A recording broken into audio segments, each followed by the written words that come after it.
शायद 25वां एपिसोड है और देश में तो तूफान मचा हुआ है। कल पालघर की जो घटना रही वो बड़ी ही कहते हैं ना, हृदय को बहुत कष्ट देने वाली। मतलब जब मैं तो बस बहुत थोड़ा सा देखा कि मैंने वो देखा, वो बुजुर्ग आदमी जो संत है, महात्मा है, वो पुलिस का हाथ पकड़कर बाहर आ रहे हैं और जिस तरह से पब्लिक ने पीट कर मारा, वो तो एक अलग घटना है। वो तो हत्या तो एक अलग चीज है। मतलब आदमी के अंदर खत्म होती हुई सेंसिटिविटी जो कयामत का बहुत बड़ा लक्षण है। एक बुजुर्ग आदमी, बुजुर्ग संत महात्मा, उससे ये देखकर लग रहा है कि ऐसी कई सारे, ये तो पहली घटना नहीं है मॉब लिंचिंग की। मॉब लिंचिंग की कई सारी घटनाएं घट चुकी हैं और ये इस बात को दर्शाती है, और खासकर पुलिस के रहते, कि जो संवेदनशीलता है ना आदमी की, सेंसिटिविटी, वो खत्म हो रही है या खत्म हो गई।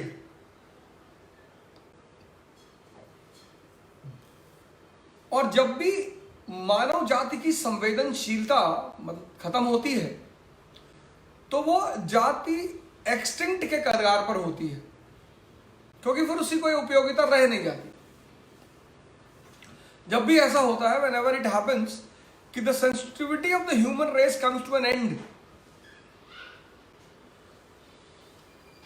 Like for example, you see the Mahabharata incident. So if you are pulling the sari of a woman publicly, means sensitivity is over. And see the destruction which took place. मैं द्रौपदी का जो चीर हरण हुआ, उसमें भी संवेदनशीलता की कमी है वहां जो लोग बैठे हैं। और फिर आप देखो कितना विनाश हुआ, बहुत विनाश हुआ। खैर, हम तो यही भगवान से प्रार्थना करते हैं कि प्रभु सद्बुद्धि सबको दें, सद्विचार दें और किसी तरह देश को इस संकट से बाहर निकालें। आज मैं आपके सामने एक और प्रोग्राम के बारे में बात करूंगा, राम रहीम प्रोग्राम, क्योंकि 25 अप्रैल से रमजान भी शुरू हो रहा है और रमजान के समय लॉकडाउन है। तो कहीं ना कहीं हमारे बहुत सारे मुस्लिम भाई ऐसे हैं जिनको रमजान के समय दिक्कत होगी। तो मैं एक प्लान बना रहा हूं राम रहीम योजना के अंतर्गत कि हम कोशिश करें कि रमजान के महीने में बहुत अच्छी घटना होगी भारत के लिए, बड़ी प्यारी घटना होगी। अभी शायद मुझे 1-2 दिन लगेगा उसको फॉर्मेटिंग करने में, क्योंकि बहुत बड़ा प्लान है और इतना बड़ा देश और इतने सारे शहर हैं, तो कहीं ना कहीं उसके लिए एक बड़ा अच्छा सा प्लान बनाना पड़ेगा। नहीं, एग्जीक्यूट नहीं हो पाएगा। सोचना तो पॉसिबल सबके लिए, जैसे मोहम्मद बिन तुगलक है तो सोच लेता है वो टोकन करेंसी, एग्जीक्यूट नहीं कर पा रहा है। प्लान बनाना या सोचना बड़ी बात नहीं होती, उसका एग्जीक्यूशन। अलाउद्दीन खिलजी इसमें बहुत माहिर आदमी। ये बहुत बड़ा डिफरेंस है मोहम्मद बिन तुगलक और अलाउद्दीन खिलजी के बीच, कि अलाउद्दीन खिलजी अनपढ़ आदमी है, स्कूल नहीं गया है, लेकिन उसका जो इंप्लीमेंटेशन ऑफ प्लान्स है वो बहुत स्ट्रांग है और इसीलिए वो सक्सेसफुल है। तो मैं आपको 1-2 दिन में फिर से उस विषय पर चर्चा करूंगा। बाकी देखते हैं मतलब चीजें कैसे आगे बढ़ रही हैं, उस पर नजर रखे हुए हैं। कब कहां किस चीज की जरूरत पड़ेगी उसी हिसाब से प्लान को चेंज भी किया जाएगा। बाकी कहानी का जो भाग हमने कल शुरू किया मध्यकाल का, मेडिवल इंडिया का, तो कल मैंने बताया कि पृथ्वीराज चौहान का साहस मोहम्मद गौरी के जज्बे से हार गया और 1191 पहला तराइन का युद्ध मोहम्मद गौरी हार गया। लेकिन 1192 में उसने अजमेर और दिल्ली पर कब्जा किया। 1194 को कन्नौज पहुंच गया और फिर उसके कमांडर खासकर बख्तियार खलजी जैसे लोग ये आगे बढ़ते रहे और 12th सेंचुरी के अंत होते होते टर्क्स, तुर्कों का पूरे उत्तर भारत पर दबदबा। हालांकि बख्तियार खलजी ने बंगाल कब्जा किया, लेकिन वो अपनी ही महत्वाकांक्षा का शिकार भी हुआ। He became the victim of his own ambition and finally he was killed in Bengal. अब सवाल ये था, अब चूंकि लाहौर से लेकर बंगाल तक तुर्कों का कब्जा, तो अब ये था कि कॉन्क्वेस्ट तो हो गया, C is equal to C, मतलब कॉन्कर तो हो गया, अब कंसोलिडेट कैसे करेंगे?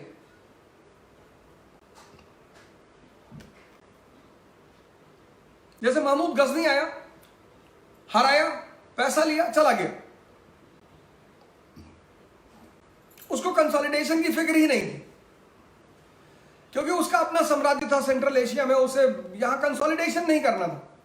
वो पैसा लेने आता था, पैसा लेता था, चला जाता था। तैमूर लेम आया 1398 में, कॉन्कर किया, लूटा, चला गया। लेकिन बाबर सिर्फ लुटेरा नहीं है, कॉन्कर किया, कंसोलिडेट भी करना है। विदेशी, अब कंसोलिडेशन में चुनौतियां क्या है? विदेशी,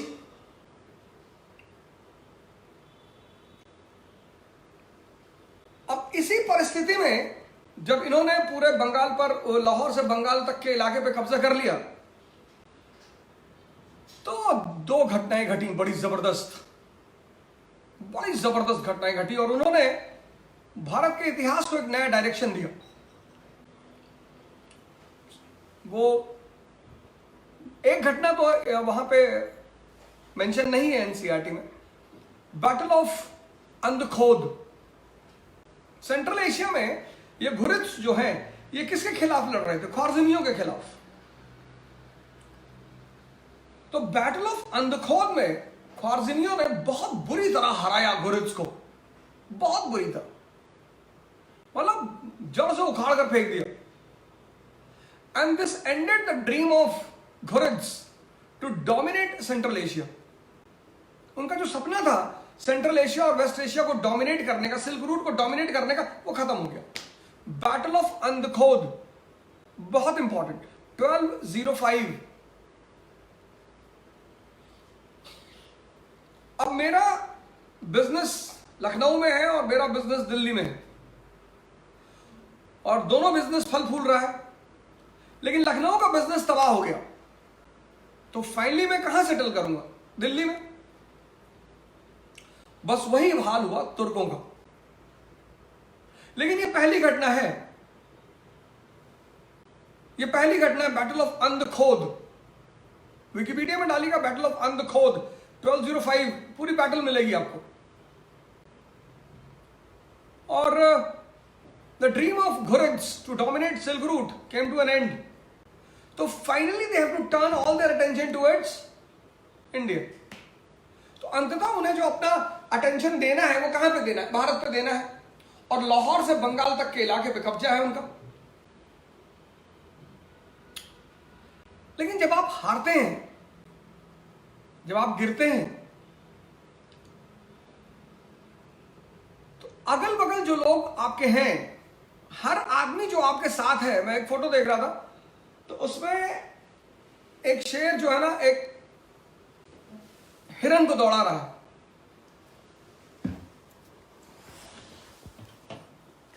तो नीचे लिखा हुआ था कि every time everyone who follows you is not always your follower. ऐसा दुनिया में जब आपके साथ जितने भी लोग रहते हैं, खासकर जब आप सफल है फिर तो पूरी दुनिया आपके साथ रहती है।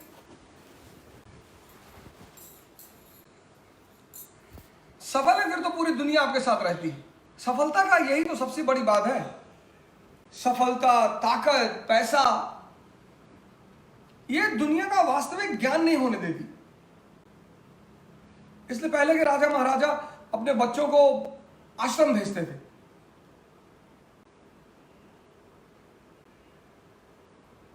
इसलिए माँ बाप अपने बच्चों को बोर्डिंग स्कूल में भेजते हैं, 12th के बाद बाहर पढ़ने भेजते हैं अकेले।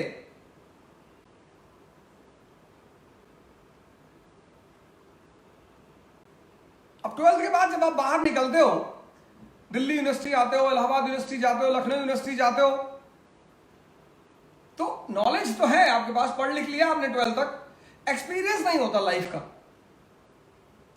और फिर दिल्ली यूनिवर्सिटी में कोई लड़का मिला आपको, आप भी यूपी के, वो भी यूपी के, आप भी बनारस के, वो भी बनारस के, और खूब दोस्ती, और बाई चांस अगर एक जाति एक धर्म है फिर तो कोई बात ही नहीं। और फिर एक दिन आप जो है उसने आपसे कहा कि यार ये बैग ले लो, और रेलवे स्टेशन पे मेरे मामा आ रहे हैं उनको दे देना, और आप बैग लेके गए मामा को देने, आप पकड़ गए, उसमें वीड्स थी। अब आप रोने लगे पुलिस वालों के सामने की, वो उन्होंने कहा था, पंकज भैया ने कहा था।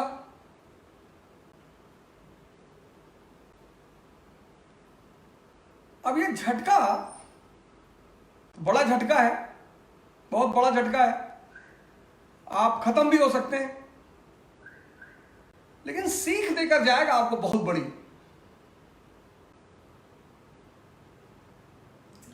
इसलिए जितने भी माँ बाप अपने बच्चों को कभी अकेला नहीं छोड़ते 25-30 साल तक, वो बहुत बड़े दुश्मन साबित होते हैं अपने बच्चों के।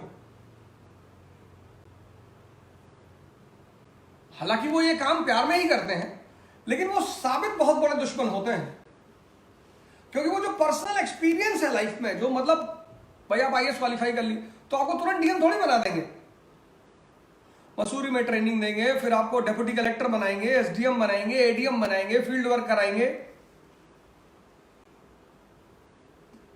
दुनिया में एक्सपीरियंस का अपना एक महत्व है, अनुभव।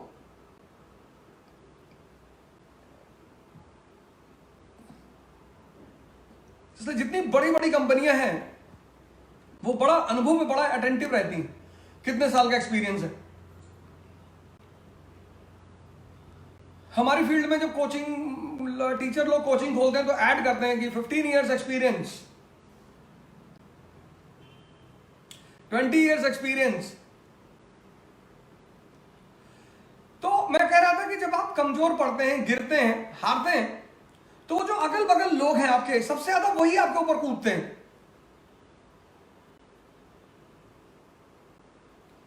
विरोध करते हैं, मजा लेते हैं, हंसी उड़ाते हैं। और जब बैटल ऑफ अंधखोद में घुरिद हारते हैं तो खोखर, ये जो बलूचिस्तान का इलाका है, कश्मीर का इलाका, गिलगिट बाल्टिस्तान का इलाका है, यहाँ खोखर जाति के लोग रहते हैं, बड़ी फाइटिंग सी कौम है, बड़ी लड़ने वाली कौम। बलूचिस्तान थोड़ा आगे चले गए, मैं गिलगिट बाल्टिस्तान का इलाका जो अफगानिस्तान के आसपास से मिलता, यहाँ पे खोखर जाति रहती है और बड़ी लड़ाकू टाइप की कौम है। उसका प्रोफेशन ही है लूट मार, यही सब उनका प्रोफेशन है। उन्होंने विद्रोह कर दिया, उन्हें लगा कि घुरिद तो चले गए, खत्म, इनकी तो कहानी खत्म हो गई। खोखरों ने रिवोल्ट कर दिया। अब जब खोखरों में रिवोल्ट कर दिया तब मोहम्मद गौरी वापस लौटता है वहां से।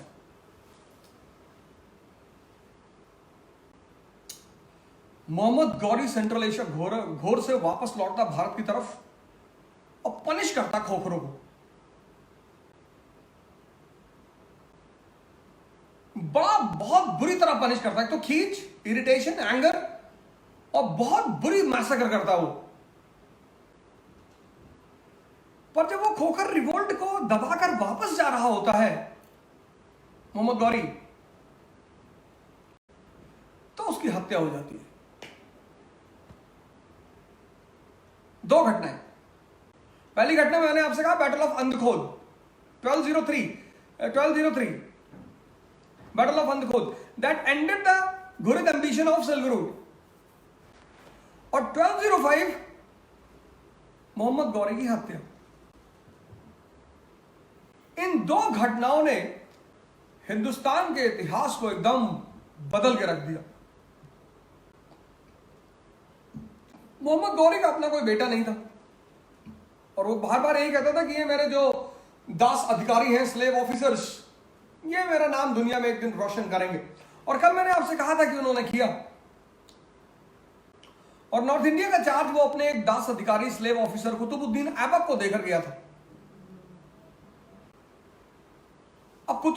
ऐबक गजनी में दास है, अगर वो घुर वापस जाता है तो वहां वो दास है, लेकिन हिंदुस्तान में वो राजा है। तो उसके मन में शायद एक बात उठी कि क्या वापस जाना, यहीं अपना कैरियर यहीं बनाया जाए। और फिर 1206 में उसने लाहौर को अपनी राजधानी बनाई, लाहौर को। लेकिन वो सुल्तान की उपाधि नहीं ले पाया, इसलिए दिल्ली सल्तनत का सपना तो कुतुबुद्दीन ऐबक ने देखा, लेकिन हम उसे दिल्ली सल्तनत का पहला सुल्तान नहीं मानते। इस बात को समझिएगा कि दिल्ली सल्तनत का जो सपना है वो कुतुबुद्दीन ऐबक ने देखा, नो डाउट। लाख बख्श की उपाधि मिली, बड़ा पैसा बांटा उसने लोगों के बीच, लाहौर को अपनी राजधानी बनाया, लेकिन सुल्तान नहीं बन पाया।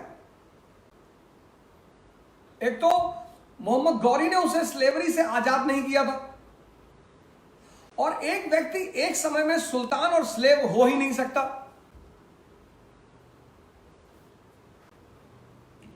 तो उसने उपाधि ली सिपा सलार की, कमांडर इन चीफ। और फिर चौगन खेल रहा था, और चौगन खेलते खेलते उसी में एक्सीडेंट हुआ, गिरा वो घोड़े से और उसकी डेथ हो गई। 4 साल।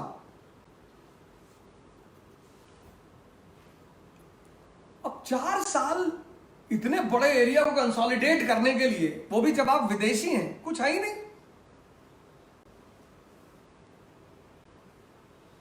4 साल लाहौर से बंगाल जब आज मैं जब बंगाल बोल रहा हूं तो उस समय का बंगाल बांग्लादेश, इस पूरे इलाके को कंसोलिडेट करने के लिए 4 साल कोई समय ही नहीं था। लेकिन उसने लॉ एंड ऑर्डर मेंटेन किया, पूरे इलाके पे अपना दबदबा रखा, और एक्सीडेंट में 4 साल में उसकी डेथ हो गई। उसके बाद जो आदमी उभर कर सामने आया वो है इल्तुतमिश। बड़ा जबरदस्त कैरेक्टर है दिल्ली सल्तनत का, बहुत जबरदस्त। 1206 टू 1230, 1210 से 1236, 1236, 26 साल शासन किया उसने। इल्तुतमिश स्लेव ऑफिसर, वो कुतुबुद्दीन ऐबक का स्लेव ऑफिसर था, कुतुबुद्दीन मोहम्मद गौरी का स्लेव था। लेकिन इल्तुतमिश को शायद उसके टैलेंट से प्रभावित होकर मोहम्मद गौरी ने स्लेवरी से आजाद कर दिया था। यह एक नई बात थी इल्तुतमिश के साथ, जो कुतुबुद्दीन ऐबक के साथ नहीं थी। कुतुबुद्दीन ऐबक का बेटा उसके बाद राजा बना आराम शाह, लेकिन Aram Shah was not the man of the moment. मध्य एशिया वो जा नहीं सकते थे। Turks, they were not in a situation to go back to central Asia. वहां उनके दुश्मन पहले ही जीत चुके थे, तो वो मध्य एशिया जा नहीं सकते थे। हिंदुस्तान में वो विदेशी थे। अब इस परिस्थिति में जब आप मध्य एशिया जा नहीं सकते, आपके दुश्मन वहां ताकतवर है, और जिस देश में आप हैं वहां आप विदेशी हैं, तो इनकम्पिटेंट आदमी नहीं बर्दाश्त होगा। इनकम्पिटेंट आदमी बर्दाश्त ही नहीं होगा। Man of the moment.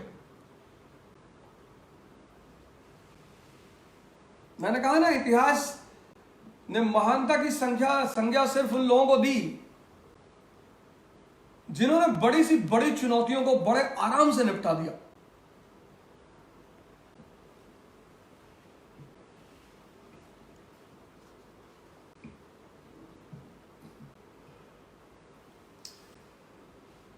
हमारे देश में बहुत सारी चीजें इसलिए बिगड़ी क्योंकि हम, जैसे कल मैंने आपसे कहा, जज्बा होना चाहिए। पूरी जिंदगी आपकी जज्बे पर निर्भर करती, पूरी जिंदगी। पर वो डेवलप करना हमें सिखाया ही नहीं जाता। हमसे तो 98% कहा जाता है कि बस 98% ले आओ 10+2 में, जबकि जज्बा 98% से बहुत बड़ी चीज है।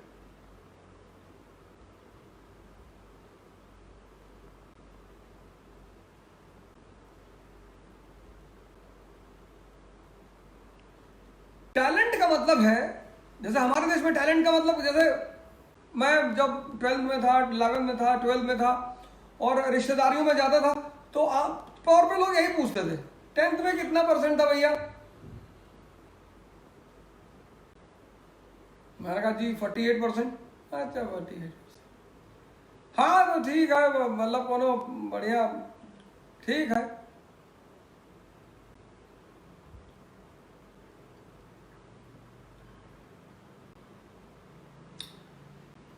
टैलेंट का मतलब यह है कि जिसको समझदारी हो और जो परिस्थितियों को संभालना जानता हो।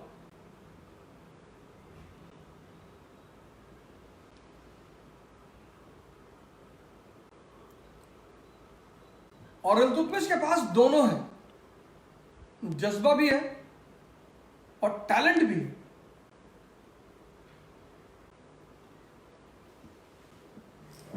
और 26 साल के शासन में इस आदमी ने ऐसे ऐसे काम किए, स्लेव ऑफिसर, स्लेव,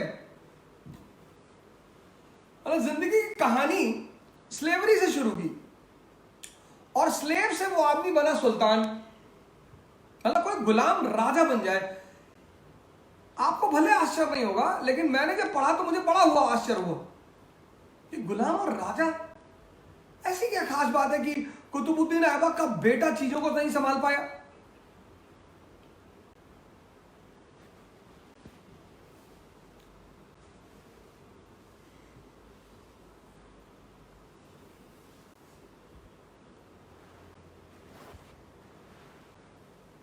समझदारी किसी वर्ग से थोड़ी रिलेटेड है, किसी क्लास से थोड़ी रिलेटेड है कि अमीर आदमी है, मुकेश अंबानी का बेटा बहुत समझदार होगा, कोई जरूरी नहीं बहुत अच्छे स्कूल में पढ़े।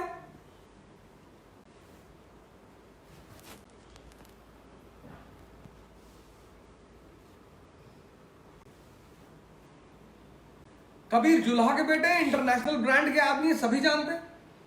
समझदारी थी। कुछ चीजें हैं जिन्हें आपको समझना ही होगा कि क्या जिंदगी में कौन कौन सी चीजें हैं जिन्हें डेवलप करना है। जज्बा डेवलप करना है, समझदारी डेवलप करना है।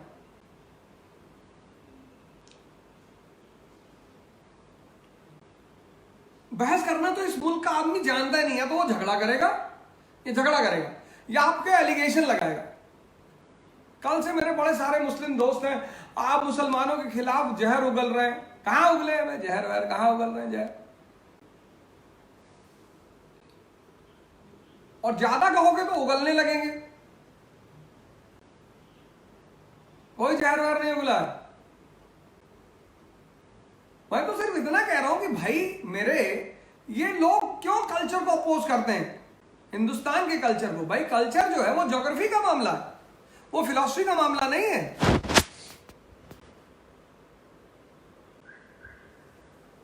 आप अरब जाओगे, जैसे हम लोग क्या करते हैं, किसी कपड़ा देख के तो बोलते हैं कि कश्मीरी है, बंगाली है, तमिल है। जो पहला आइडेंटिफिकेशन मार्क किसी आदमी के लिए होता है वो क्या है? कपड़ा है। और कपड़े का संबंध किससे? ज्योग्राफी से।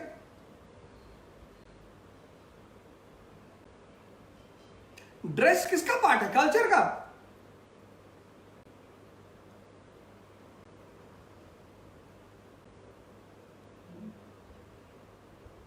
तो गुजराती जब बंगाल जाएगा तो अपने कपड़े से दिखाई पड़ेगा गुजराती और मारवाड़ी है।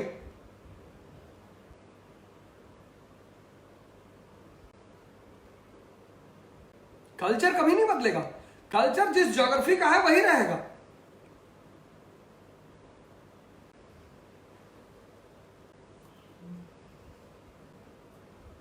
बंगाली मछली ही खाएगा सबसे ज्यादा, और सऊदीया का आदमी सबसे ज्यादा मांस खाएगा। ज्योग्राफी। इस देश में बहस करना लोग नहीं जानते, एलिगेशन लगाएंगे, तुरंत एलिगेशन, तुरंत अटैक करेंगे। आपने जो है मुसलमानों पे जहर उगल रहा। मैं क्या उगल रहा हूं? वो जॉर्ज बर्नार्ड शॉ कहता है कि I have seen Islam in the world, I have never seen Muslims in the world. अब वो मुसलमानों के खिलाफ जहर उगल रहा है।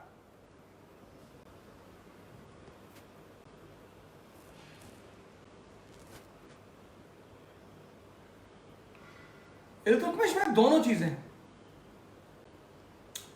जज्बा भी है और टैलेंट भी है। टैलेंट का मतलब मैंने आपसे कहा समझदारी और परिस्थितियों से निपटने का हौसला।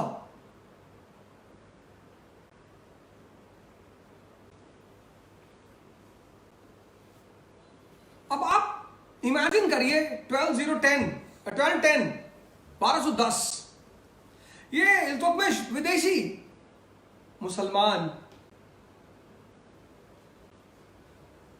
उसको नहीं पता हिंदुस्तान की राजनीति के बारे में, सोसाइटी के बारे में, अर्थव्यवस्था के बारे में, उसको नहीं पता। विदेशी, वो मुसलमान। और भारत किसके गिरफ्त में? फ्यूडलिज्म।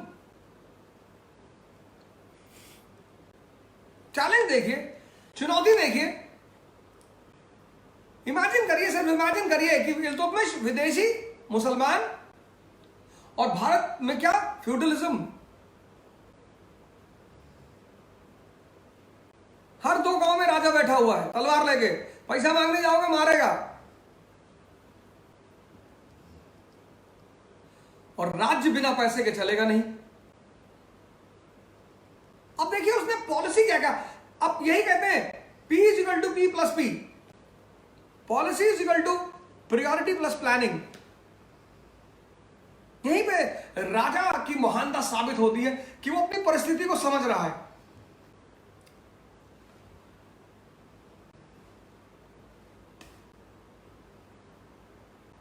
ये फॉर्मूला अगर आप समझते हैं ना, P = P+P, policy = priority plus planning.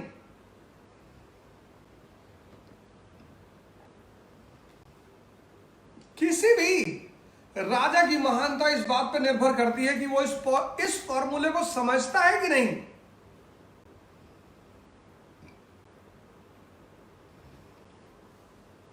अब अपने मन में आप एक पिक्चर बैठाइए कि India is passing through feudalism, Iltutmish is a foreigner.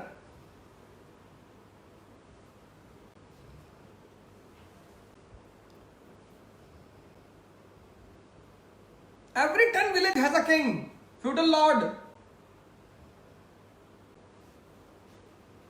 and you have a territory from Lahore to Bengal.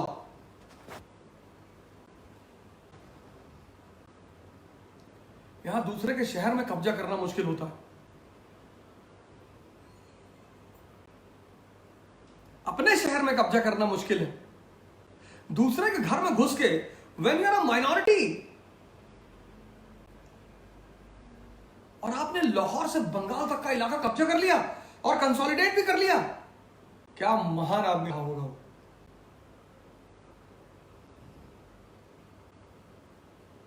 उसी में कुछ इतिहासकारों ने बाद में लिखा कि मुसलमानों ने हिंदुओं को मारा। कोई मुसलमान ने हिंदू को नहीं मारा। एक राजा ने टैक्स मांगा, सारे जमींदार कौन थे? हिंदू थे। जिन्होंने नहीं दिया उनको मारा। अब इस कहानी को आप इस तरह भी दिखा सकते हैं कि मुसलमान ने हिंदू को मारा। जब सारे फ्यूडल लॉर्ड हिंदू हैं तो वो मारेगा किसको? मध्यकाल में कम्युनलिज्म का रंग मत चढ़ाइए। कोई कम्युनलिज्म नहीं था।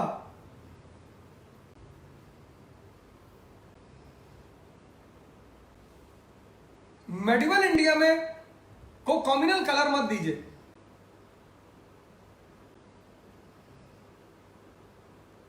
लेकिन इल्तुतमिश की महानता मैं आपको दिखाऊंगा।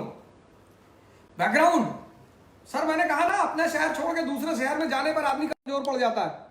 और ये मध्य एशियाई सेंट्रल एशियंस, वो भी माइनॉरिटी में।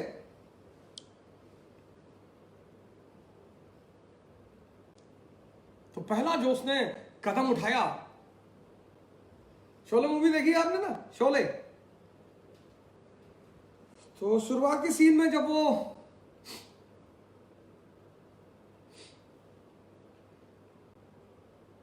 सब इंस्पेक्टर मिलने आता है, शुरुआत की सीन में संजू कुमार से, ठाकुर साहब से,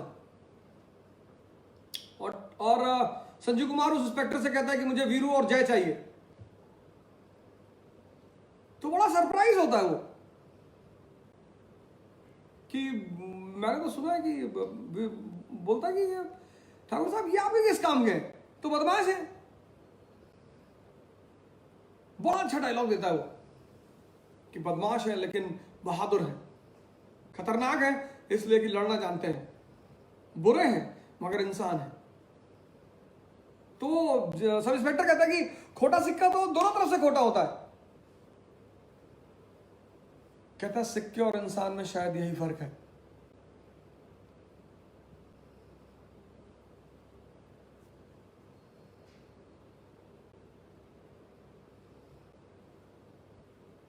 तो दुष्मित ने जो पहला इंपॉर्टेंट स्टेप उठाया जिसको एनसीईआरटी बड़ा जबरदस्त तरीके से पोर्ट्रे करती है वह है इक्तेदारी सिस्टम। एक बदमाश को संभालने के लिए दूसरा बदमाश, फ्यूडल लॉर्ड्स को संभालने के लिए कौन? इक्तेदार। हुआ था इक्तेदार military officer, he was given land grant. अब फ्यूडलिज्म और इक्तेदारी आपको लगेगा कि दोनों सेम है, क्योंकि फ्यूडलिज्म में भी लैंड ग्रांट है, इक्तेदारी में भी लैंड ग्रांट है। डिफरेंस क्या है? डिफरेंस दोनों में लैंड ग्रांट है। फ्यूडलिज्म का कोर है लैंड ग्रांट, इक्तेदारी का कोर है लैंड ग्रांट। डिफरेंस ये है कि in feudalism the land grant is given to a person for ever, जब तक सूरज चांद तब तक तुम्हारा। बट इक्तेदारी is not for ever. Feudalism is hereditary. Ram के बाद उसका बेटा श्याम, श्याम के बाद उसका बेटा, यहां ऐसा नहीं है। ये पहला स्टेप उठाया उसने, इक्तेदारी system. Entire northern India was divided into इक्ताज, स्मॉल स्मॉल इक्ताज, provinces, and they were given to military governors. ये पहला कदम, इक्तेदारी। पहला पॉइंट लिखिए, इक्तेदारी system. Why? To manage feudalism.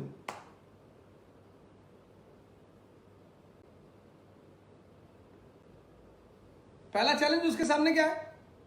Feudalism. तो फ्यूडलिज्म से हैंडल करने के लिए उसने कौन सी पॉलिसी अपनाई? इक्तेदारी। दूसरा चैलेंज उसके सामने क्या है? To promote trade and commerce, agriculture. State बिना टैक्स के चल ही नहीं सकता। स्टेट बिना टैक्स के चल ही नहीं सकता। 6th century BC महाजनपद।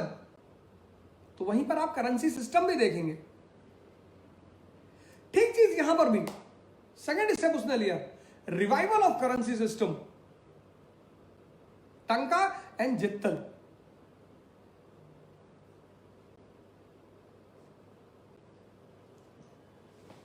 क्या काम कर रहा है वो आदमी, क्या चैलेंजेस को हैंडल कर रहा है? इक्तेदारी सिस्टम, करेंसी सिस्टम।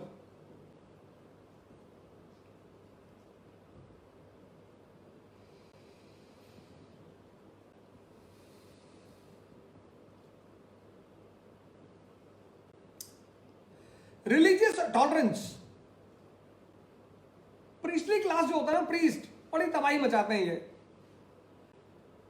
बड़ी तबाही मचाते हैं प्रीस्ट। और जब भी कोई कम्युनिटी प्रीस्ट के कंट्रोल में आ जाती है बहुत परेशान होती है। आज मेरे मुसलमान भाई मेरी बात नहीं समझते, नाराज होते हैं मुझसे बहुत, तुरंत अटैक करते हैं, पर मेरे ऊपर अटैक करने से कोई फायदा नहीं। मुझे जो पता है सही है वो सही है। मेरा फेथ मोहम्मद में है, मोहम्मद साहब में। मेरा फेथ मोहम्मद अब्दुल वहाब में नहीं है, और तुम अनजाने में मोहम्मद अब्दुल वहाब पर फेथ कर रहे हो, इसीलिए परेशान भी हो। मैंने अपनी जिंदगी में कभी पढ़ाई नहीं की, फिर रिपीट कर रहा हूं इस बात को, मैंने अपनी जिंदगी में कभी पढ़ाई नहीं की, लेकिन जब पढ़ाई की तो एक बात का ध्यान रखा आज भी, कि मुझे चीजें समझ में आनी ही चाहिए, तभी मैं बोलता भी हूं। रट कर मैं नहीं बोलता। मैं आज तक किसी क्लास में कोई किताब उताब लेके नहीं गया, कोई नोट्स कोई किताब नहीं लेकर गया, क्योंकि पहली कंडीशन यही है कि मुझे अगर समझ, मुझे डाउट है अगर, तो मैं बोलूंगा ही नहीं, क्योंकि दिमाग समझने के लिए बनाया गया है।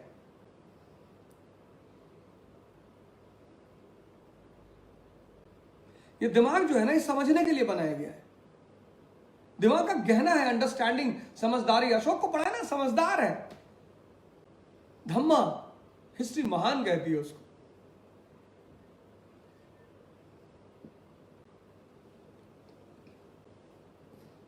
इसलिए माँ बाप अपने बच्चों में समझदारी बहुत चेक करते हैं।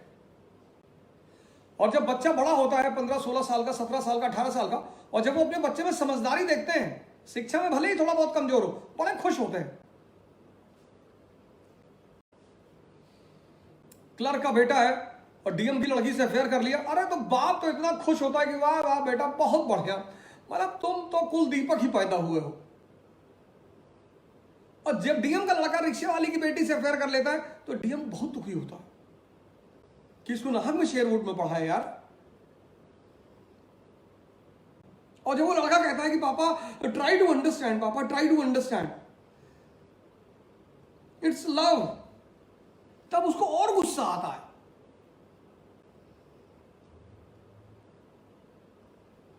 बस वो कह नहीं पाता कि बेटा इट्स हार्मोन,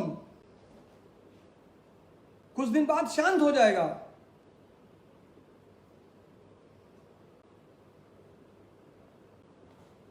इसलिए 16-15 साल में, 16 साल में बहुत लोगों को लव होता है, बड़े भागते हैं लोग, बड़ा खून उनसे जो है वो बड़ी ड्रामेबाजी होती, सब करते हैं। हम ऐसा नहीं, हमने सब करते हैं उस दौर में।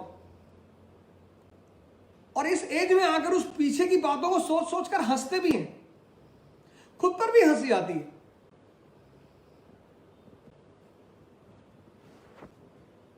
सोलह साल की उम्र क्या है? क्रांति करने की उम्र है, प्रेम करने की उम्र है, बगावत करने की उम्र है। 26 साल की उम्र नौकरी ढूंढने की उम्र है। 36 साल की उम्र बाबा ढूंढने की उम्र है। 46 साल की उम्र पोता खुलाने की उम्र है। और 56 साल में तैयारी।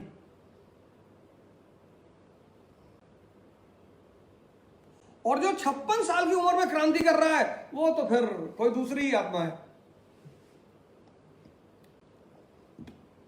वो तो फिर कोई दूसरी आत्मा है, वो फिर साधारण आत्मा है ही नहीं।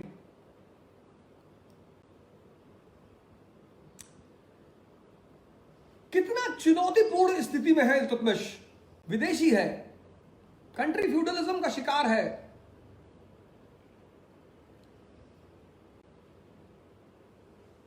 लेकिन क्या क्या कदम उठाए उस आदमी ने।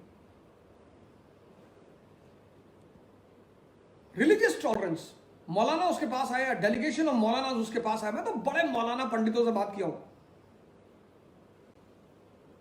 इतनी हंसी आती है मुझे। मतलब मैं आसमान की तरफ देखता हूं तो मैं कहता हूं मालिक इनका भी भला कर दे।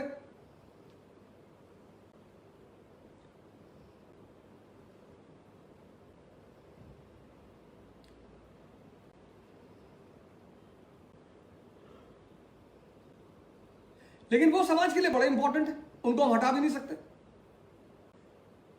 यूएसएसआर ने कोशिश किया था एथिस्ट स्टेट बनाने का, नहीं बना पाए।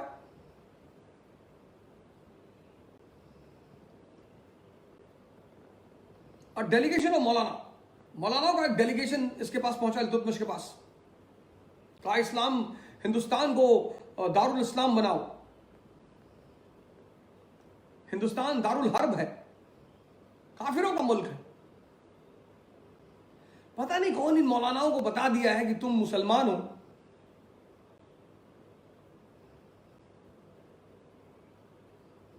मुसलमान को में इतनी ताकत होती है कि जिसके साथ रहेगा उसको मुसलमान बना ही लेगा।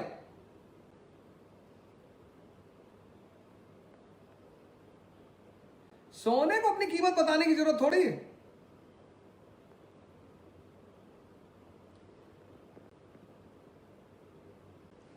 तो मौलाना का एक डेलीगेशन आया इससे मिलने के लिए। ये घटना एनसीईआरटी में है। तो उसने इससे कहा कि इंप्लीमेंट डेथ और इस्लाम इन इंडिया, हिंदुस्तान में इस्लाम या मौत का फरमान जारी करो। इसका एक गुरु था कुतुबुद्दीन बख्तियार काकी, बड़ा फेमस सूफी कुतुबुद्दीन बख्तियार काकी। और जब तक मुसलमान सूफियों के साथ चलते रहे, बड़ी ऊंचाई पर रहे। आप निकाह मूवी देखो, पूरी मुसलमान कल्चर में बनी है मूवी 1991 से पहले। आपको बुर्का शायद ही दिखाई पड़े, शायद ही दिखाई पड़े। 91 के पहले की मूवी है निकाह, राज बब्बर और सलमा आगा की।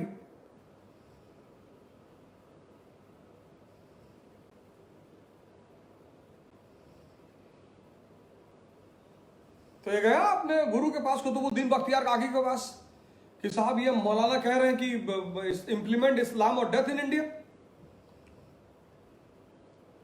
तो उसने कहा कि ये जो कैप पहने हो क्राउन कितने का है? कहा 5 करोड़ का। कहा ये जो मौलाना टोपी पहनता है ये कितने की है? कहा 2 रुपए की। अरे बोला नालायक, think according to the price of your crown. Constable भी कैप पहनता है, सब इंस्पेक्टर भी कैप पहनता है, एसपी सिटी भी कैप पहनता है, but there is a difference in the value of all the 3 caps. तीनों की जो कैप है ना उसकी कीमत में फर्क है। और ये फर्क किस लिए है? क्योंकि तीनों का सोचने का तरीका अलग है।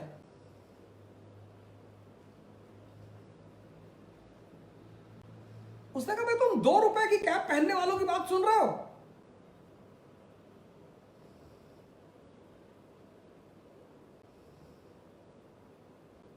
बोला बेटा 99% नॉन मुस्लिम है, हम 1% हैं, फिर भी हम इनके ऊपर शासन कर रहे हैं। पता है क्यों?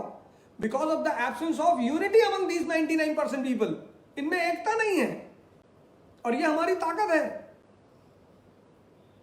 ये ब्राह्मण, वैश्य, शूद्र, क्षत्रिय, ये सब एक दूसरे को देखना नहीं चाहते हैं, और यही हमारी ताकत है। और जैसे ही तुम धर्म पे हाथ रखोगे ये 99% एक हो जाएगा। प्रशांत जी, ये 99% एक हो जाएगा। तो प्रशांत जी इस बात को समझिए कि किसी भी राजा को कभी अपने दुश्मन को यूनाइट नहीं होने देना चाहिए। बहुत बड़ा फॉर्मूला है ये। कभी भी अपने दुश्मनों को यूनाइट मत होने दीजिए। अगर आपके दुश्मन यूनाइट हो गए तो आप गए। यही गलती नेपोलियन कर गया था स्पेन में।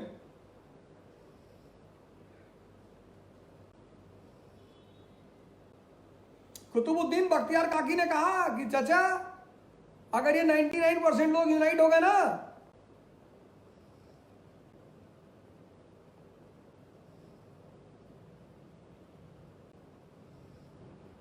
तो मैं तो कन्वर्ट हो जाऊंगा। मैं कुतुबुद्दीन बख्तियार काकी से कैलाश काका हो जाऊंगा। मैं तो बदल लूंगा धर्म, तुम अपना समझना। और फिर इल्तुतमिश लौट कर आया और रेप्रिमेंड किया उसने, मौलानाओं को हराया। जितना पूछो उतनी राय दिया करो।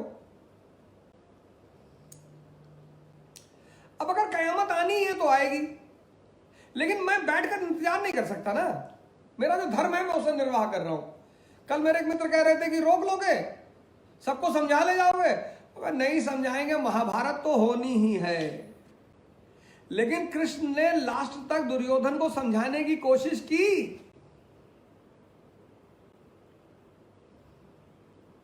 समझे चाहे ना समझे, महाभारत तो होगी, ये तो मैं भी जानता हूं। ये तो मुझे भी क्लियर है कि नरसंहार तो होगा, बवाल तो होगा, कयामत तो होगी। लेकिन कम से कम मैं अपना तो काम कर दूं। कोई ये ना कहे बाद में कि तुमको पता तो तुम बताए नहीं। बताए तो जैसे दुर्योधन कूदता है अर्जुन कृष्ण के ऊपर कि तुमको मार डालेंगे। अरे कुछ नहीं कर पाओगे यार, इतना मारे जाओगे ना। अभी भी समय है, समझ जाओ। अभी भी समय है, अपनी आंखों को खोलो। ये जो तीसरी आंख को बंद करके बैठे हो, तबाह हो जाओगे। इल्तुतमिश से कुछ सीखो। तो पहला काम उसने क्या किया? इक्तदारी। किससे निपटने के लिए? फ्यूडलिज्म।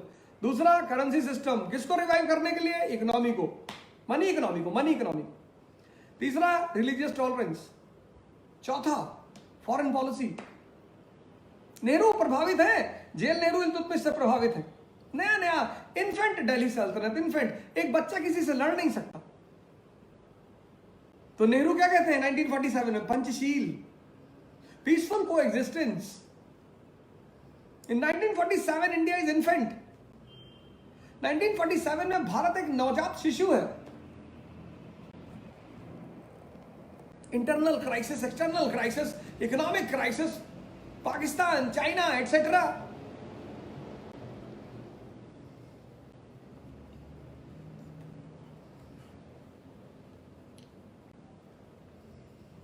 तो नेहरू कहते हैं peaceful existence, peaceful coexistence. वही चीज इल्तुतमिश के सामने है। Mongols are rising in central Asia. बड़े बड़े साम्राज्यों को मंगोल ने उड़ा दिया। और वो खतरनाक आदमी चंगेज खान, बहुत डेंजरस आदमी। जब भी किसी नए इलाके को जीतता था तो वहां मीनार बनवाता था, ह्यूमन स्कल का, ह्यूमन आदमी का सर काट के मीनार बनवाता था। और जब वो इंस्पेक्शन करने जाता था तो कोई उसके साथ नहीं जाता था, क्योंकि अगर एक भी स्कल में कमी दिखाई पड़ी तो तुरंत रिप्लेस करवाता था कि ये तिवारी जी का निकाल के लगा दो।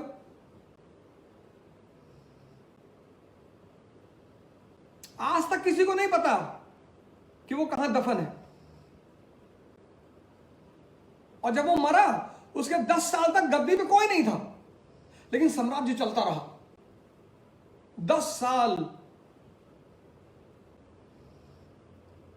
हर आदमी की हालत खराब थी कि लौट आए तो क्या करेगा। आप उसकी भय का अंदाजा लगाओ। चंगेज खान,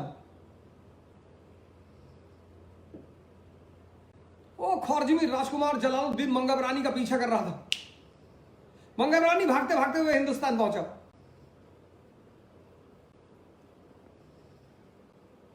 उसने इल्तुतमिश से कहा कि भाई मैं भी मुसलमान और तुम भी मुसलमान, और ये काफिर चंगेज मुझे दौड़ा रहा है। खान मतलब मुसलमान नहीं होता, खान मतलब मिलिट्री स्टेटस। तो मुझे एक भाई होने के नाते शरण दे दो। अरे उसने कहा कोई बात नहीं, हम सगे भाई थोड़ी, और तुमको यहां का एटमॉस्फेयर सूट नहीं करेगा। ये हमारे हिंदुस्तान के लोग, सीरिया परेशान है। अबे तुम रंगे हो, परेशान हो, वो तुमको नहीं दिखाई पड़ रहा है। हिंदुस्तान में मुसलमानों के बारे में अगर किसी आदमी ने अच्छा सोचा तो सर सैयद अहमद खान ने यूनिवर्सिटी बनाई कि पढ़ाओ इनको, मॉडर्न एजुकेशन दो। कट्टरपंथियों ने उन पर भी हमला किया। मुस्लिम कट्टरपंथियों ने उन पर भी हमला किया। वो तो किसी तरह बेचारे ने मैनेज किया अपने आप को। इसको बोलते हैं समझदारी। अगर इल्तुतमिश भाईचारा दिखाते ना तो चंगेज इसे डाल के घुमा दिया होता। और ये जो इन्फेंट सल्तनत थी ये वहीं खत्म हो जाती। ये हमारे हिंदुस्तान के मुसलमान, ये तो बेगानी शादी में अब्दुल्ला दीवाना वाला हाल है इनका। टर्की में खिलाफत खिलाफत चिल्ला रहे थे, खिलाफत बचाओ खिलाफत बचाओ। बहुत ज्यादा खिलाफत बचाना है हमें।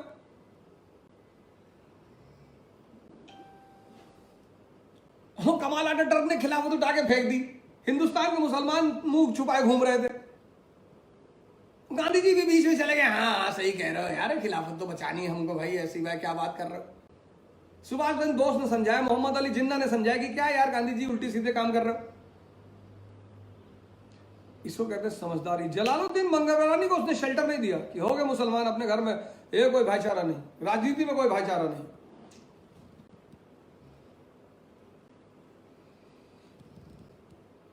चार काम।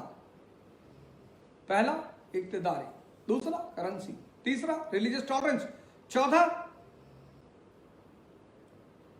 Foreign policy based on the principle of India, live and let live.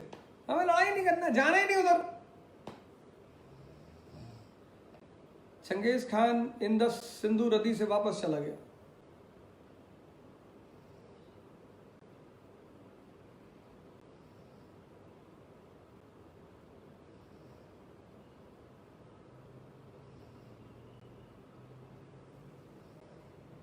Genghis Khan Sindhu नदी से वापस चला गया, लेकिन उसने जो सबसे महान काम किया,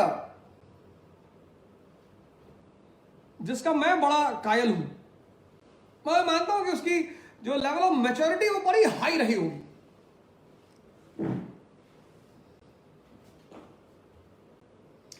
उसकी जो बात मुझे सबसे ज्यादा प्रभावित करती है, मैं तो उसकी हर अदा से प्रभावित हूं कि यार क्या सोचता है आदमी, क्या बात है, सोच। मेरे दोस्त है वो मुझे सुबह मुझसे कह रहे थे कि यार कल तुम्हारे ऊपर बड़े लोगों ने हमला किया फेसबुक पे। कोई हमला नहीं करता, इतना चिंता नहीं करते किसी की बात का। हाँ, मोदी जी कुछ कह दें तो फर्क पड़े, डोनाल्ड ट्रंप कुछ कह दे तो फर्क पड़े, ये मरे हुए लोग जिनको कुछ नहीं पता, कुछ पता ही नहीं, इनके हमला करने से क्या, रटे हुए लोग, तोते, अंधे। अरे डिबेट करो तो फैक्ट रखो। तुमसे मैं एक सवाल कर रहा हूं, तुम वो सवाल का जवाब नहीं दे रहे हो, घुमा रहे हो चारों तरफ, इधर उधर उधर उधर उधर।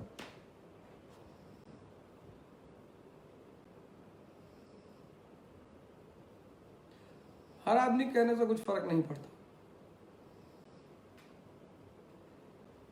जैसे कृष्ण कहते हैं ना कि दुर्योधन के कहने से कोई फर्क नहीं पड़ता, पागल है वो।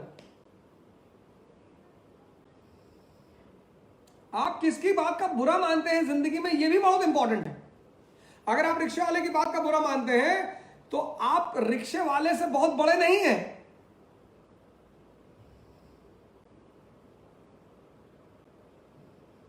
आप किसकी बात का बुरा मानते हैं, ये भी बहुत इंपॉर्टेंट है। ये किताब वहां फेंक दो।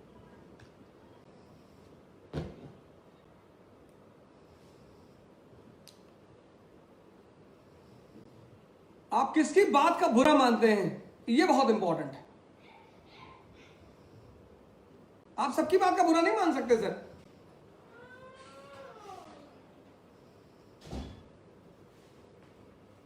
आप सबकी बात का बुरा मानते हैं। 1 अरब 30 करोड़ लोग तो इसी कंट्री में है, तो सबकी बात का बुरा मानेंगे तो फिर तो आपका सरवाइव करना मुश्किल हो जाए।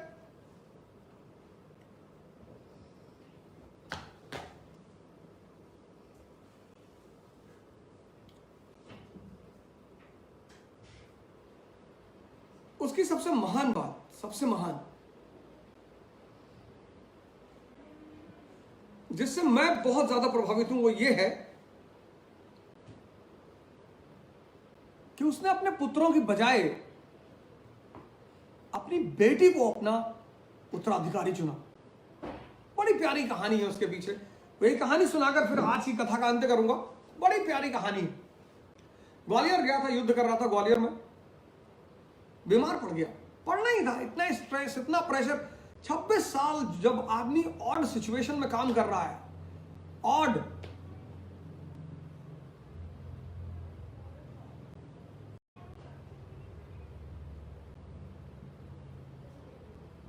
उसकी एक और बहुत बड़ा काम था, चालीसा, 40। बलवन पढ़ाऊंगा तो आपको चालीसा के बारे में बताऊंगा। तो ग्वालियर में युद्ध कर रहा था, बीमार पड़ गया। पढ़ना ही था, पढ़ना ही था। ऑड सिचुएशन में जब आदमी काम करता है ना सर, ऑड, या तो उसे ऑड सिचुएशन को एंजॉय करने का आर्ट पता हो,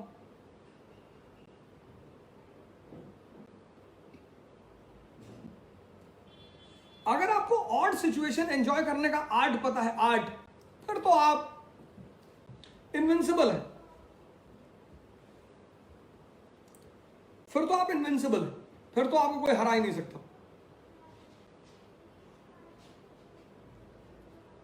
तो ग्वालियर में लड़ाई लड़ रहा था, बीमार पड़ गया, तो इसने अपने बेटों को लेटर लिखा। 50-60 बेटे रहे होंगे इसके, सब लीगल थे। राजाओं के इतने बेटे होते ही थे। राजा महाराजा के इतना बेटे पैदा की, कम से कम एक तो सही निकलेगा। गरीबों को इतना बच्चा पैदा करने का हक नहीं है। एक पैदा करें, उसी को आईएएस बना ले, डॉक्टर बना ले, वही बहुत है। राजा कर सकते हैं, कोई बात नहीं। तो उसने बेटों को खत लिखा कि भाई मैसेज दिया कि आ जाओ, मैं बीमार हूं, मेरी मदद करो। कोई नहीं गया। सब बेटों को इस बात का डर था कि अगर कहीं हम वहां गए और अब्बा हुजूर वहां मर गए तो जो भाई दिल्ली में है वो दिल्ली पे कब्जा कर लेगा। कोई गया ही नहीं। इसकी बेटी गई, रजिया। इसने कमान हाथ में लिया, रजिया ने, और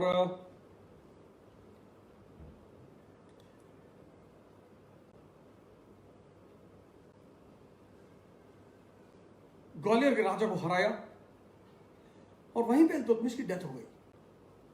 लेकिन मरने से पहले इल्तुतमिश ने रजिया को हिंदुस्तान का सुल्तान घोषित कर दिया। हालांकि उसे बड़ी मुश्किल हुई वापस गद्दी लेने में, क्योंकि जब वो वहां से लौट कर आई तो उसका भाई रुकनुद्दीन गद्दी पे बैठ चुका था। लेकिन दिल्ली की जनता की मदद से उसको दिल्ली की गद्दी मिली, रजिया। और 4 साल उसने शासन किया, 1236 टू 1240। बड़ा जबरदस्त। मतलब जितने लोग स्त्रियों पर आरोप लगाते हैं कि स्त्री शासन नहीं कर सकती, स्त्रियां सब कुछ कर सकती हैं, पुरुष बहुत कुछ नहीं कर सकते।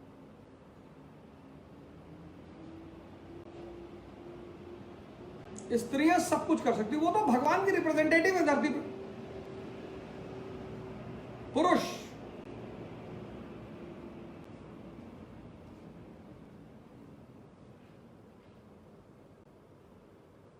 कितनी बड़ी सोच रही होगी उस 13वीं शताब्दी के मुसलमान की, 13th सेंचुरी के मुसलमान की कितनी बड़ी सोच कि इतने बेटों के बावजूद उसने अपनी बेटी को अपना सक्सेसर चुना। आज 2020 में बहुत सारी बेटियां बाहर जाकर पढ़ने के लिए परेशान हैं।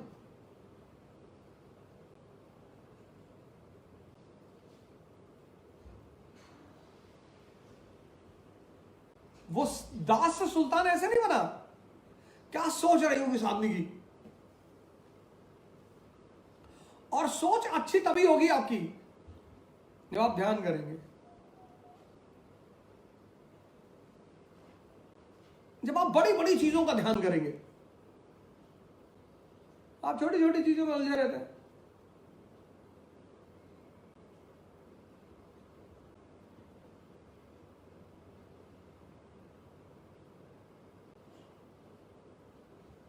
और 1236 में रजिया हिंदुस्तान की सुल्तान बनी। कल कहानी शुरू करूंगा, लेकिन मैं अपने सारे मित्रों को फिर से कह देता हूं कि अभी हमें बहुत बड़ी चुनौतियों को देखना पड़ेगा। हम ईश्वर से प्रार्थना करेंगे कि चीजें नॉर्मल हो जाएं। कंट्रोल होने में तो थोड़ा सा टाइम लगेगा, लेकिन हम ईश्वर से प्रार्थना करेंगे कि चीजें नॉर्मल हो जाएं। और आपका सहयोग निरंतर जरूरी रहेगा। आप जिस उत्साह से काम कर रहे हैं करते रहिए, लड़ाई जारी रखिए। अपने अपने धार्मिक ग्रंथों को पढ़िए। सुबह की शुरुआत अपने अपने धार्मिक ग्रंथों से करिए। आप सुबह उठिए, न्यूज़पेपर कभी मत पढ़िए। आप मुसलमान हैं, आप कुरान से शुरू करिए। एक पेज पढ़िए, एक पैराग्राफ पढ़िए, एक आयत पढ़िए, एक श्लोक पढ़िए। आप हिंदू हैं, आप गीता पढ़िए। आप क्रिश्चियन हैं, आप बाइबल पढ़िए। सुबह का जो थॉट है, जिसको कहते हैं ना बीज डालना, बीज, ये सारे निगेटिव क्यों हो गए नॉर्थ इंडिया में? यहां का आदमी बिना न्यूज़पेपर पढ़े सुबह की शुरुआत करता ही नहीं, और न्यूज़पेपर में सारी नेगेटिव न्यूज है। प्रोग्रेसिव मीडिया का कॉन्सेप्ट ही नहीं हिंदुस्तान में। हत्या, रेप, डकैती, बलात्कार, देखो सबके दिमाग खत्म हो चुके हैं। इसलिए दिन की शुरुआत आप पॉजिटिविटी से करिए।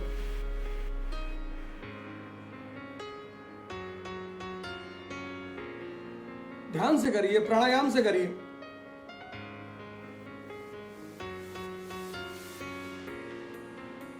और फिर मैं आपको कल परसों में राम रहीम प्रोग्राम के बारे में आगे बताऊंगा। बाकी कोई बात हो तो मुझसे मैसेज करिए, बात करिए, मैं आपसे बात करूंगा।